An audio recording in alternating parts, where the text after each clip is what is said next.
ખેડૂત મિત્રો, તમને ખ્યાલ આવી જતો હશે કે આપણી ભારતીય કપાસ બજાર વિદેશી કપાસ બજાર ઉપર આધાર રાખીને ચાલતી હોય છે। તેનો જીવંત દાખલો તમે અત્યારે જોઈ શકો છો કે ન્યૂયોર્ક કોટન વાયદો 85 સેન્ટની ઉપરની સપાટીએ ચાલતો હતો, ત્યારે આપણે ત્યાં પણ અતિ સારા કપાસના ભાવ 20 કિલોના 2000ની ઊંચી સપાટીએ ચાલી રહ્યા હતા। અને અત્યારે તમે જોઈ શકો છો કે ન્યૂયોર્ક કોટન વાયદો 75-76 સેન્ટની આસપાસ ચાલી રહ્યો છે। એટલે આપણી ભારતીય કપાસ બજાર પણ 1550થી 1750 અને ક્યાંક ક્યાંક 1800 કે 1856 સુધી ગઈકાલે આપણને ભાવ જોવા મળેલા હતા।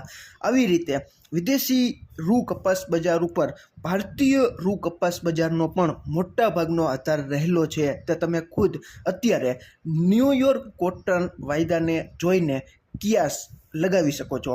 આજે તારીખ 11/6/2024ના રોજ 7:50 આસપાસ ન્યૂયોર્ક કોટન વાયદો ડિસેમ્બર 2024નો 0.32 સેન્ટ જેટલો વધીને 75.62 સેન્ટની આસપાસ ચાલી રહ્યો છે।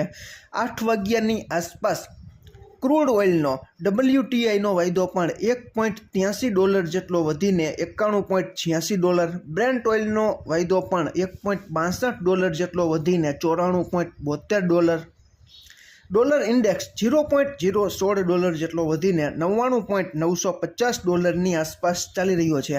આ માહિતી હું તમને એટલા માટે આપું છું કે વિદેશી કપાસ બજાર ઉપર કેવા ફેક્ટરો પ્રકાશ પાડી શકે તેનો કિયાસ તમે લગાડી શકો।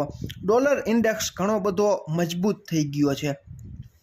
આ ઉપરાંત ક્રૂડ ઓઇલના વાયદા છે તે સતત ઘટી રહ્યા છે। ગઈકાલથી રિકવરી અને આજે પણ અત્યારે થોડી ઘણી રિકવરી જોવા મળી રહી છે। ક્રૂડ ઓઇલ $100ની ઉપરની સપાટીએ ચાલતું હતું ત્યારે તમે જોતા હતા કે ન્યૂયોર્ક કોટન વાયદો પણ ઘણો બધો ઉછળીને આગળ ચાલતો હતો, અને અત્યારે ક્રૂડ ઓઇલના વાયદા ઘટતા ન્યૂયોર્ક કોટન વાયદા પણ ઘટેલા છે। તેના ઘણા બધા કારણો છે। આપણી શંકર રૂની ખાંડીનો ગાંસડીનો ભાવ પણ $350 જેટલો ઘટીને 60,500થી 61,000, કપાસિયાના 20 કિલોના ભાવ 880થી 925, કપાસિયા વોશ 1475થી 1480, અને કપાસિયા ખોળ 60 કિલોની ભરતીવાળી જે બ્રાન્ડ આવે છે ગુણી, તેનો ભાવ 2450થી 2600ની આસપાસ અલગ અલગ ક્વોલિટી પ્રમાણે બોલાઈ રહ્યો છે।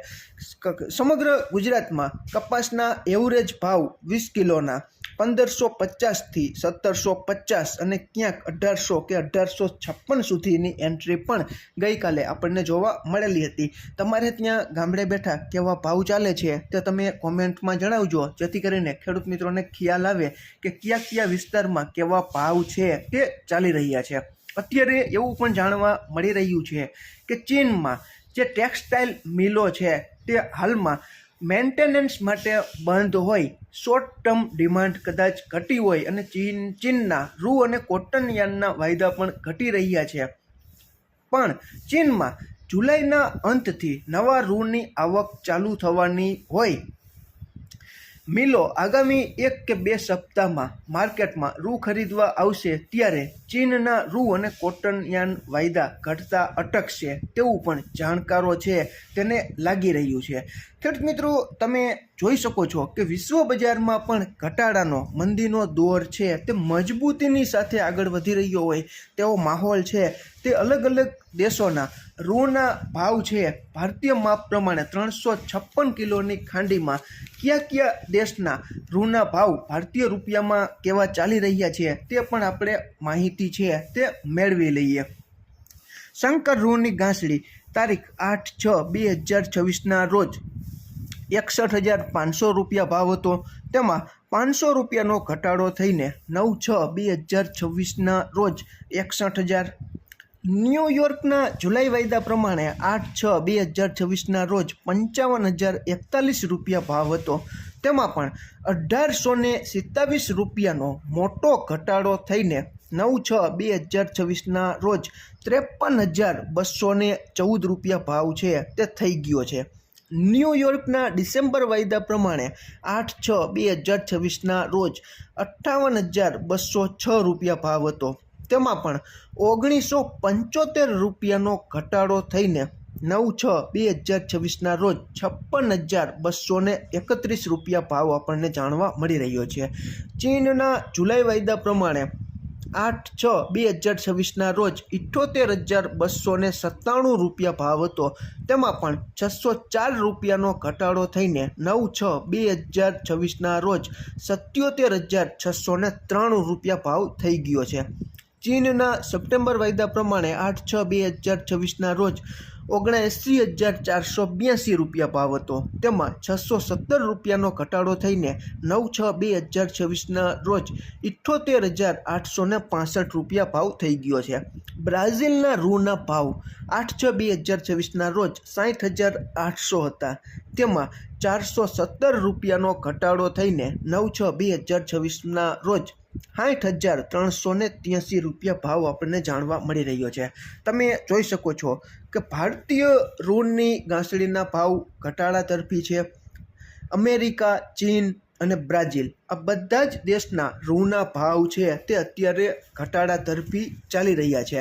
ટૂંકમાં વૈશ્વિક લેવલે ક્રૂડ ઓઇલ છે તે ઘણું બધું નીચું આવી જતાં તેની સીધી જ અસર છે તે રૂ બજારમાં જોવા મળી રહી છે. અને ટેક્સાસમાં વરસાદની પરિસ્થિતિ સુધરતા સારા પાકની સંભાવનાએ પણ ન્યૂયોર્ક કોટન વાયદામાં મંદી કરી હોય તેવું અત્યારે આપણને લાગી રહ્યું છે. ઘણા બધા ખેડૂત મિત્રોના ફોન આવે છે કે પરાશરાભાઈ, અમારો કપાસ છે તે 1900 અને 1950માં માંગતા હતા.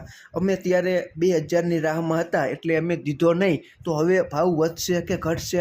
ખેડૂત મિત્રો, આપણે અવારનવાર તમને ચેતવણી આપતા હતા કે માત્ર વાયદા બજાર ઉપર તમે આધાર રાખોમાં. વાયદા બજારમાં મોટા રોકાણકારો છે તે ગમે ત્યારે પલટી મારતા હોય છે. ટેક્સાસમાં આપણે કહેતા પણ હતા કે ટેક્સાસમાં સારા વરસાદની આગાહી થઈ જશે એટલે મોટા રોકાણકારો છે તે વેચવાલી કરીને નફો બુક કરીને બહાર નીકળી જશે અને બજાર છે તે મોટા ભાગે તૂટશે. અને આવું જ બન્યું. ટેકનિકલ વેચવાલી મોટી આવતા ન્યૂયોર્ક કોટન વાયદો ઊંચી સપાટીએ હતો ત્યાં જવા માટે અત્યારે મથામણ કરી રહ્યો હોય તેવું લાગી રહ્યું છે. અત્યારે થોડી ઘણી રિકવરી છે પણ તે કેટલી ટકે છે તે મહત્ત્વની છે. આપણે જોઈ રહ્યા છીએ કે મોટાભાગના ખેડૂત મિત્રો 2000ની આશામાં સારા ભાવ મેળવવાની આશામાં કપાસ રાખવીને બેઠા હતા, પરંતુ અત્યારે તે જ કપાસ છે તે 1700, 1750, 1800 કે 1850ની આસપાસ આવી ચૂક્યો છે.